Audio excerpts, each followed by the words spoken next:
교독하도록 하겠습니다. 이에 빌라도가 다시 관정에 들어가 예수를 불러 이르되 내가 유대인의 왕이냐? 예수께서 대답하시되 이는 내가 스스로 하는 말이냐 다른 사람들이 나에게 내게 한 말이냐? 빌라도가 대답하되 내가 유대인이냐? 내 나라 사람과 대제사장들이 너를 내게 넘겼으니 내가 무엇을 하였느냐?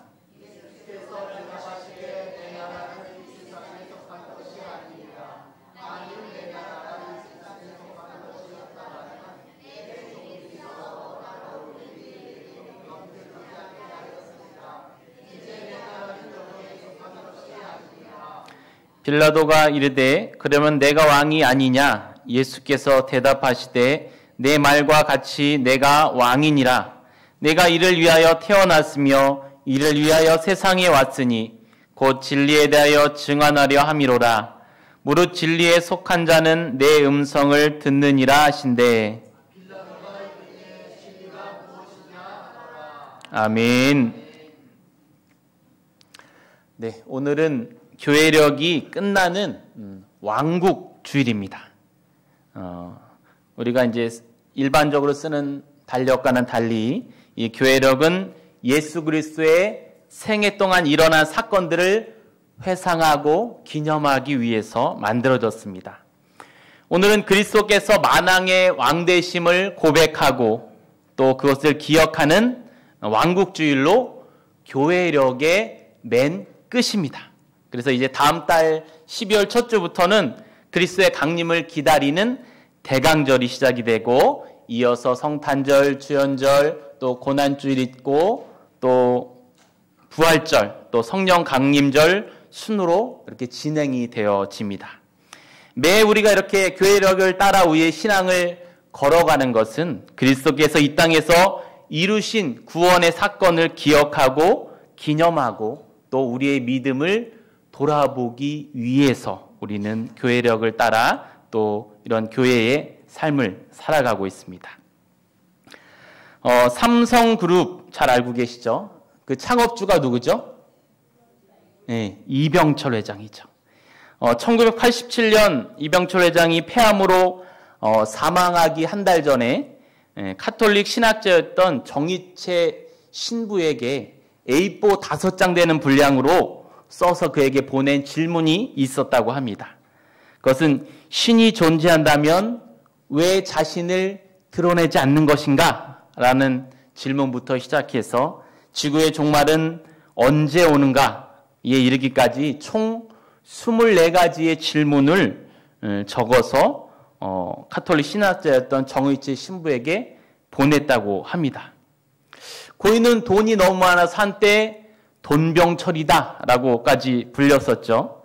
그에게 돈으로도 해결하지 못하는 고뇌가 있었던 것 같습니다. 정의채 신부가 답변을 준비해서 만나기로 했지만 이병철 회장의 건강이 급속도로 나빠져서 다음번으로 그 기회를 미뤘다고 합니다. 그러나 끝내 그 기회를 갖지 못한 채 이병철 회장은 향년 77세로 이 세상을 마감하게 됩니다. 그리고 24년이 지난 2011년 정의채 신부의 제자였던 차동엽이라는 신부가 고 이병철 회장의 질문에 대한 그 답변을 책으로 정리해서 잊혀진 질문이라는 제목의 책을 냈습니다. 정작 그 책을 읽어봐야 될 그 사람은 이 땅에 없는데 말이죠. 아마도 이병철 회장이 생애의 마지막이 되어서야 비로소 아마 그런 고민을 하지는 않았을 것입니다. 일찍이 삶과 죽음, 또 신에 대해서 사후 세계에 대해서 관심이 있었을 것이지만 총수로서 대기업 총수로서 해야 될 많은 일들 때문에 그 질문들은 아마도 차후로 밀려 있었던 것 같습니다. 그러나 정작 세상을 떠날 때 그가 가장 우선적으로 해결해야 될 문제들이 바로 그가 마지막에 남겼던 질문이었던 것입니다. 만약 이병철 회장이 그때 다시 건강을 되찾아서 그 정의채 신부를 만났더라면 어떻게 되었을까요? 그가 신앙을 갖게 되었을 것이다 라고 100% 장담은 할 수 없겠죠. 신부 또는 목사와 몇 시간 이야기를 나눈다고 해서 금방 신앙을 가지게 되는 것은 아닙니다. 예수님이 활동하셨던 당시에도 예수님을 만났던 엄청난 행운의 사람들이 많이 있었지만 적지 않은 많은 사람들이 오히려 예수님을 배척하고 예수님의 제자로 그분을 따르지 않았습니다. 그런 대표적인 사람, 예수님을 만났던 사람이 바로 또 오늘 본문에 나오는 빌라도라는 사람입니다. 우리 모두가 장차 예수님의 심판대 앞에 서야 되는데 빌라도는 세상에서 오히려 예수님을 지금 심판하는 자리에 서 있습니다. 그리고 그가 오늘 예수님께 질문을 합니다. 내가 유대인의 왕이냐라고 예수님께 묻습니다. 우리가 아는 것처럼 유대인들은 구약 시대부터 예언되어 온 메시아를 기다리고 있었습니다. 예수님께서 작은 나귀 새끼를 타고 예루살렘에 입성하실 때만 해도 종려나무까지를 흔들며 호산나 호산나 우리를 구원하여 주시옵소서 예수님을 열렬히 환영했습니다. 예수님께서 행하시는 온갖 기사와 이적을 그들은 보았습니다. 그들은 예수님이 로마의 그 정치적인 지배 아래서 자신들을 해방시켜줄 정치적인 왕으로 예수님을 기대했었습니다. 심지어 예수님의 제자들조차도 예수님이 왕이 되시면 저는 오른편에 저는 왼편에 앉게 해주십시오라는 제자들조차 있었을 정도였으니까요. 그러나 예수님은 병자와 소외된 자들을 먼저 찾아가셨고 또 그들을 고치셨고 하나님 나라를 전하셨습니다. 원수를 사랑하라 하셨고 심령이 가난한 자가 천국에 들어가게 될 것을 말씀하셨습니다. 예수님은 거리에서, 산에서, 회당에서, 바닷가에서, 집에서 어디서나 하나님의 나라를 선포하셨습니다.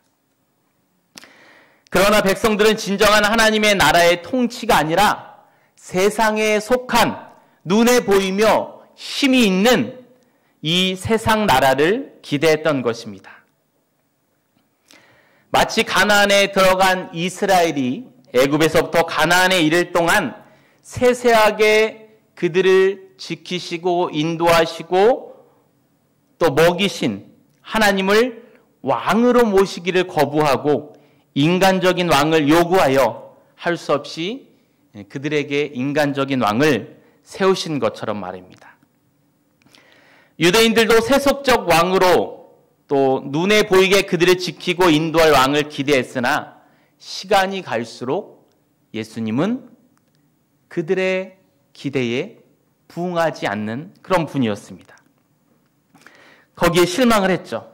그리고 마침내는 하나님의 아들로 오신 예수님을 하나님의 아들이라고 그런다고 참남하다고 예수님을 모의하여서 마침내 법정에까지 예수님을 세우게 됩니다. 그들은 자기들의 뜻에 맞지 않는 예수님을 고발했던 것입니다. 예수님을 신문하고 있는 빌라도, 그는 로마의 총독이었습니다. 로마 황제가 유대 지방을 통치하도록 그를 임명한 것입니다. 그의 임무를 크게 두 가지를 생각할 수 있는데 하나는 그 유대 땅에서 세금을 잘 거두는 것이고 또 하나는 식민지이기 때문에 반란이나 소요가 일어나지 않도록 그 땅을 잘 지키는 것이었을 것입니다. 그는 유대 땅을 다스리며 놀라운 기사와 이적을 행하며 유대인들에게 많은 영향력을 끼치고 허다한 무리를 이끌고 다니는 예수에 대해서 아마 예의주시하고 있었을 것입니다. 지금도 선교사님 얘기들을 들어보면 러시아니 중국인이 또 대부분의 나라에 보면 이 선교사님들이 무슨 통화를 하고 어디에 가고 무엇을 사고 누구와 만나는지 하나하나가 다 당국에 보고가 되어 있습니다. 선교사님들의 일거수 거수 12족이 다 정부에 보고되고 있고 정부는 우리 선교사님들을 하나하나 다 감시하고 있습니다. 아마 이것처럼 빌라도는 예수님에 대해서 이제 자세하게 그런 것들이 나와 있지는 않지만 아마 예의주시하고 있었을 것입니다. 사람들은 예수님을 성경에 쓰인 대로 메시아로 또 그리스도로 구원자로 따르고 있었습니다. 그러나 예수의 제자 12명은 참으로 그들의 출신은 변변치 않은 사람들로 제자를 삼았습니다. 그리고 그분은 가는 곳마다 사랑과 자비의 모습을 보였고 또 로마의 세금을 내는 일도 가이사의 것은 가이사에게 내라고 이 로마 정부에 대해서 반대하는 것들을 말하지 않으셨습니다.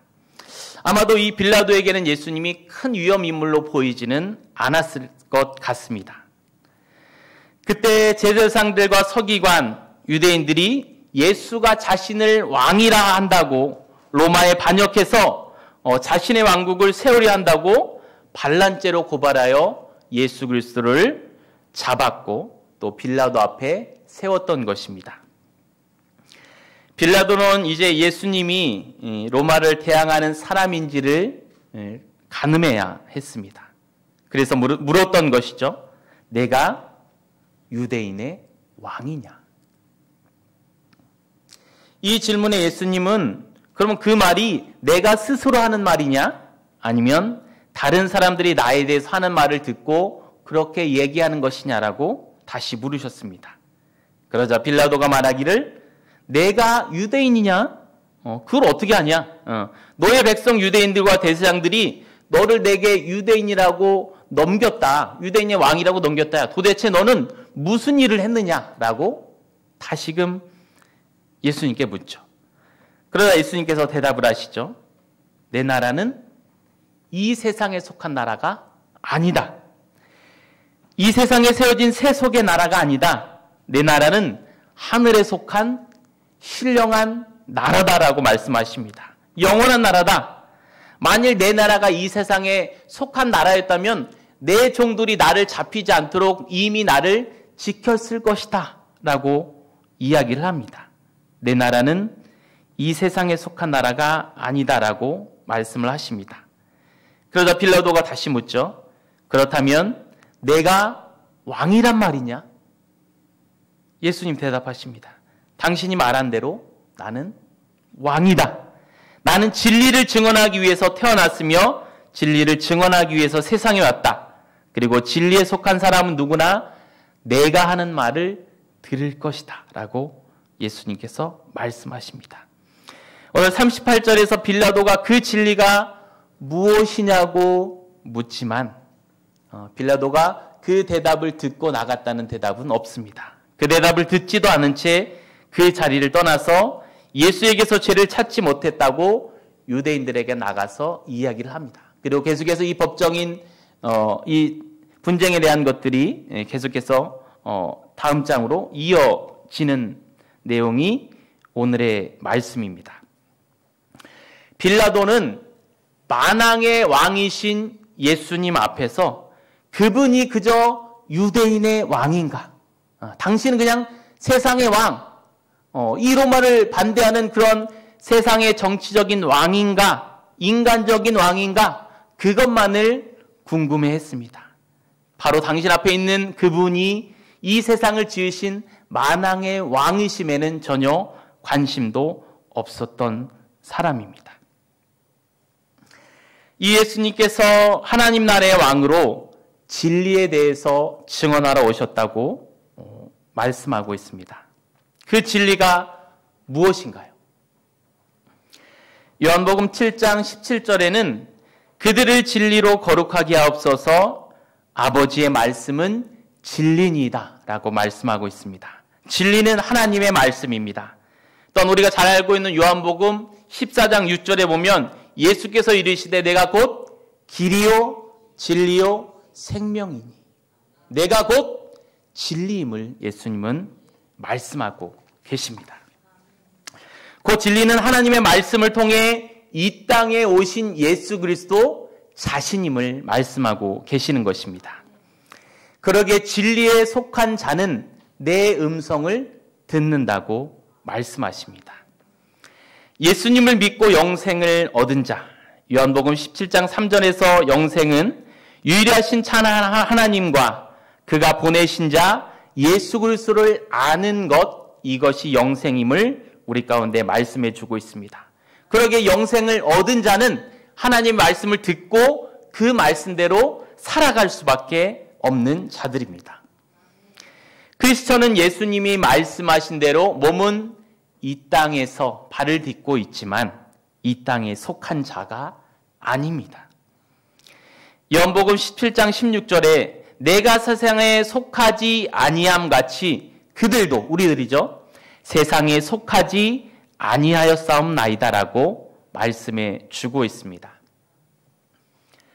우리는 세상에 발을 딛고 살고 있지만 우리는 하늘의 시민권을 소유한 사람들입니다. 왕이신 예수님을 따라 사는 사람들입니다. 그러기에 우리의 삶도 세상 사람들과는 다른 삶을 살아가야 합니다. 지난 여름에 제일 친한 친구와 용문산에 다녀왔습니다.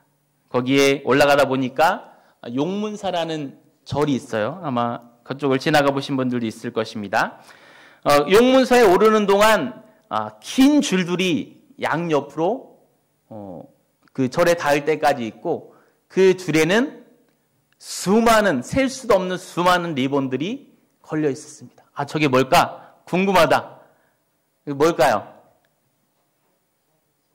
네, 맞아요. 예. 자기 기도의 소원을 쓴 겁니다. 뭐 셀 수도 없어요. 그 올라가는 길 동안 그 줄에 수많은 리본들이 있는데 궁금하잖아요. 그래서 몇 개 읽어봤더니 무슨 기도의 소원들이 써 있었을까요? 네, 맞아. 자녀 있어요. 애 있어요. 또 건강, 또 부유함, 물질. 예. 요 세 가지 정도면은 아마 다 요 안에 있는 것 같아요. 대부분이 다 그 기도의 소원들이었습니다.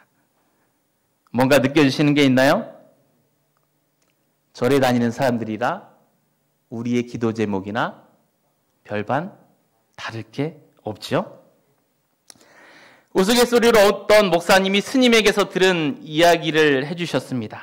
어느 주지 스님이 자기는 불교에서 기독교로 개종하고 싶다고 이야기를 했대요. 왜냐하면 불교의 원뜻은 바른 깨달음과 자비를 실천하는 것인데 이 불자들이 자기 자신만을 위해서 기도하는 그 모습에 큰 실망을 했다는 것입니다. 그래서 우스갯소리로 기독교로 옮기고 싶다고 하는 그런 이야기를 했다는 이야기인데, 그러면 우리는 어떻게 다른 삶을 살고 계십니까? 예수님은 왕으로 이 땅에 오셨습니다. 이 세상의 나라가 아닌 하늘에 속한 신령한 나라의 왕으로 이 땅에 오셨습니다. 주님은 이 땅에 인간의 몸으로 직접 오셔서 우리를 위한 구원의 사역을 하셨지만 예수님의 나라는 단연코 이 땅에 몸을 입고 오셨지만 이 땅에 세워질 이 땅의 나라가 아니라 보이지 않는 하늘의 신령한 나라의 왕으로 오셨습니다. 우리를 위해서 육신의 옷을 입고 또 고난과 부활을 통해서 우리의 죄를 사해 주셨고 우리를 위한 구원의 길을 마침내 열어놓으신 것입니다. 그리고 하나님 나라를 친히 선포하시고 보여주셨습니다. 마태복음 13장을 천국장이라 보통 이야기를 합니다. 우리 아동바이들도 많이 여기서 찬양을 했는데, 천국은 마치 밭에 감추인 보와 같다고 비유의 말씀을 해주셨습니다. 이 세상의 모든 것, 찬양에는 그렇죠. 내 세탁기, 냉장고까지도 다 팔아서 그 밭을 사서 그 안에 있는 보화를 소유하겠다라는 그 말씀이죠. 이 땅에 있는 모든 것을 팔아서라도 소유해야 할 보화, 그게 바로 천국이다라고 말씀을 하십니다. 아무것도 이제 보잘것없는 그 밀가루 반죽에 누룩이 들어가서 그 빵을 크게 부풀게 하는 그 누룩 같은 게 천국이고, 정말 보잘것없는 겨자씨 한 알이지만 그것이 자라나서 큰 나무가 되어서 새들이 깃들일 만한 그 나무로 자라게 하는 겨자씨 한 알이 천국이다라고 말씀을 하셨죠. 또 좋은 밭에 떨어져 많은 결실을 맺는 좋은 밭의 씨앗과 같은 것, 그것이 바로 하나님 나라 천국임을 보여주셨습니다. 우리가 잘 알고 있는 우물가의 여인, 그는 남들의 이목을 피해서 가장 뜨거운 때에 물을 길러 나오는 수고를 했죠. 그리고 예수님을 만나서 샘 솟는 샘물을 주시겠다고 하니까 그는 이제는 이곳에 안 와도 집에서 그냥 그 물을 들어오지 않아도 되겠다, 아마 그런 식으로 이해를 했던 것 같습니다. 그러나 그것은 그의 삶을 전적으로 180도 바꾸게 하는 삶에 있어 변화의 말씀이었죠. 성전 앞에 있었던 안진뱅이가 있습니다. 태어날 때부터 안진병이었고 매일 구걸하는 신세로 그의 삶을 마감해야 했습니다. 하지만 베드로와 또 요한이 그곳을 지나갈 때 뭐라고 말했죠? 은과 금은 내게 없지만 나사렛 예수 그리스도의 이름으로 일어나 걸어라 말씀하셨습니다. 하나님 나라, 그것은 우리의 삶을 전적으로 뒤바꿔 주는 것입니다. 새롭게 거듭난 삶을 살아가도록 우리를 인도하시는 것입니다. 그 안진뱅이에게 또 우물가의 여인에게 오늘 낮에 말씀하신 대로 새 노래로 기쁨의 찬양을 올려드렸을 것입니다. 그것이 바로 천국임을, 하나님 나라임을 예수님은 말씀을 통해 우리 가운데 얘기하고 계십니다. 여기서 우리의 신앙을 다시금 돌아볼 필요가 있는 것 같습니다. 예수님이 왕 되시는 하나님의 나라는 이 땅의 세속의 나라가 아닙니다. 하늘의 시민권을 가진 우리는 진리의 왕이신 예수님을 닮아가야 합니다. 세상 사람들과 똑같이 건강, 자녀, 물질만 구하고 있어서는 안 됩니다. 거기가 최종의 목표이고 거기서만 우리의 기도 제목이, 우리의 간구하는 소원이 거기에서만 끝나면 안 됩니다. 예수님을 따라다녔던 야고보와 요한도 거듭나기 전에는 예수님이 세상적인 왕이 되어서 좌위에 앉기 원하는 세상의 것을 구하는 제자였습니다. 그런 우리에게 예수님께서 마태복음 6장 31절 이후로 말씀하십니다. 그러므로 염려하여 이르기를 무엇을 먹을까? 무엇을 마실까? 무엇을 입을까? 하지 말라. 이는 다 이방인들이 구하는 것이라. 너희 하늘 아버지께서 이 모든 것이 너희에게 있어야 할 줄을 모르시나요? 아시죠? 그런즉 너희는 먼저 그의 나라와 그의 의를 구하라. 그리하면 이 모든 것을 너희에게 더하시리라 라고 우리 가운데 말씀해 주고 계십니다. 주님님이 우리가 무엇이 필요한지를 잘 알고 계십니다. 그러한 주님께서 우리에게 원하시는 것은 먼저 그의 나라와 그의 의를 구하는 것, 그것이 먼저임을 우리 가운데 말씀해 주고 있습니다. 하나님의 나라를 이루어가는 것이 먼저이고 또 하나님의 의와 말씀이 우리 삶의 우선순위가 되어질 때 하나님은 우리의 의식주의 모든 것도 다 책임져 주신다는 것입니다. 의식주와 물질을 구하지 말라는 게 아니죠. 먼저 예수님이 우리의 왕되심을 인정하고 그의 나라를 구할 때, 그분 앞에 온전히 무릎 꿇어 우리의 신앙을 고백을 드릴 때 주님은 우리가 필요한 것도 베풀어 주신다는 것입니다. 우리가 잘 알고 있는 주기도문에도 나오고 있죠. 하늘의 뜻이 이 땅에서 이루어지는 것이 먼저입니다. 그 다음에 일용할 양식을 구해야 하는 것입니다.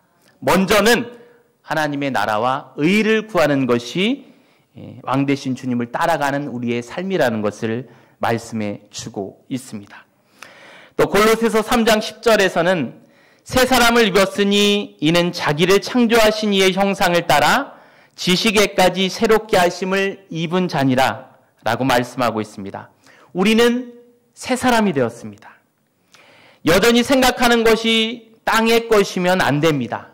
우리를 창조하신 주님의 형상을 따라 지식에까지 새롭게 되어야 함을 말씀해 주고 있습니다.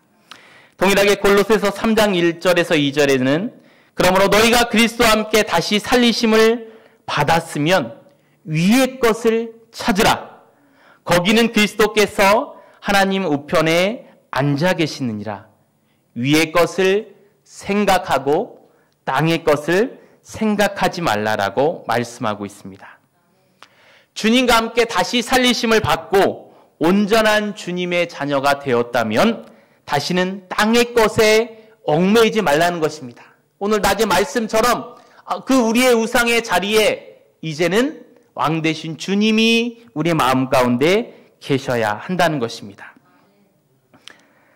서두에 말씀드린 것처럼 이병철 회장 같은 세상 사람은 죽을 때가 되어서 신에 대해서 또 죽음 이후의 영적인 삶을 갈망했습니다. 가장 죽음에 가까운 그때 그에게 세상 사람들에게 가장 궁금하고 가장 중요한 것은 신이고 영적인 죽음 이후의 삶이었습니다. 하지만 거꾸로 왕 되신 예수님 안에 있다고 하는데, 그래서 우리는 하늘의 것을 추구하고 먼저 그의 나라와 의를 구하는 것이 우리의 삶인데, 거꾸로 우리는 예수 안에 있으면서 세상 사람들이 가장 중요한 순간에 중요하게 여기지 않는 돈, 물질, 세상의 명예를 따라서 우리는 하나님께 구하고 있지는 않습니까? 가나안 땅까지 가는 거친 광야의 여정에서 하나님은 만나와 메추라기로 이스라엘 백성을 먹이셨습니다. 반석에서 물을 주시고 죽음의 땅에서 구름 기둥과 불 기둥으로 그들을 인도하셨죠. 발이 부르트지 않게, 옷이 헤어지지 않게 그들을 인도하셨습니다. 그런 그들이 하나님의 은혜로 그 학수고대하던 그 가나안 땅에 들어갔습니다. 왕 되신 하나님이 그들을 세심하게 먹이시고 지키시고 인도하고 싸워주셨습니다. 주님께서 왕이 되셔서 그들을 친히 인도해 주셔서 그 땅에 들어간 거죠. 그러나 그 가나안 땅에 그들은 우상에 빠지고 또 자기 소견대로 살기 시작한 그들의 목소리는 뭔가요? 아직까지 우리를 인도하신 하나님, 그분이 우리의 왕이었지만 이제는 하나님이 아닌 인간의 왕을 우리 가운데 세워주십시오. 그것이 가나안에 들어갔던 이스라엘의 목소리였습니다. 눈에 보이는 인간적인 왕을 세워달라는 것입니다. 왕이신 하나님을 배반하고 보이는 왕을 달라는 것입니다. 하나님을 온전히 신뢰하지 못하고 거꾸로 세상을 따라서 많은 군대와 병거와 식량과 안정을 보장해 줄 수 있는 눈에 보이는 왕을 세워달라는 것입니다. 하나님은 이 어리석은 백성들로 인해서 얼마나 속이 상하셨을까요? 결국 그들의 요청을 들어주셨고 인간적인 왕을 세워주셨습니다. 그러나 갈수록 가관이죠. 갈수록 하나님과 멀어집니다.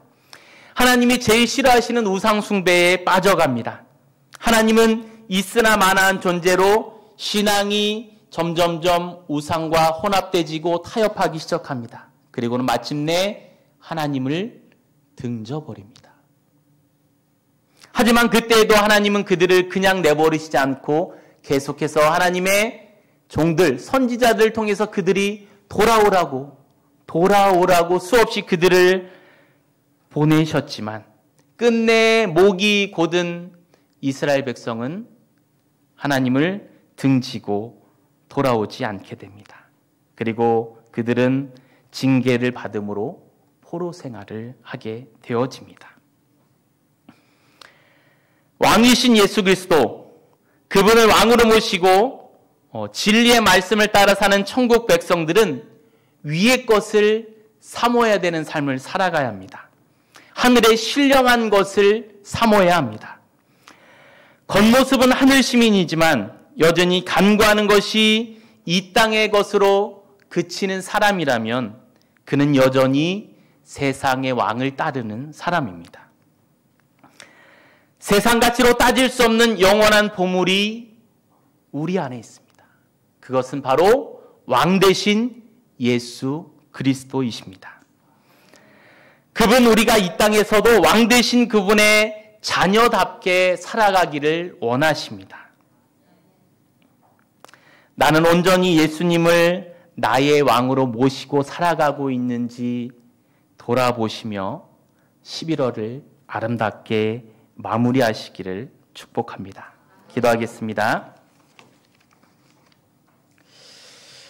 이 땅에 참된 왕으로 오신 주님, 친히 자신이 진리가 되어주셔서 이 땅에 오셔서 그 진리를 선포하시고 하나님 나라를 선포하시고 보여주신 주님, 연약한 우리를 하늘나라의 시민으로 새롭게 거듭나게 하여 주시고 또 이 땅에서 하늘의 시민권을 갖고 살게 하셨는데, 때로는 우리들 하늘의 신령한 것을 구하며 주님 나라의 의와 하나님 나라를 먼저 구해야 함에도 하나님 불구하고 때로는 여전히 세상의 것을, 땅의 것을 구하는 우리의 연약한 모습이 있었음을 고백합니다.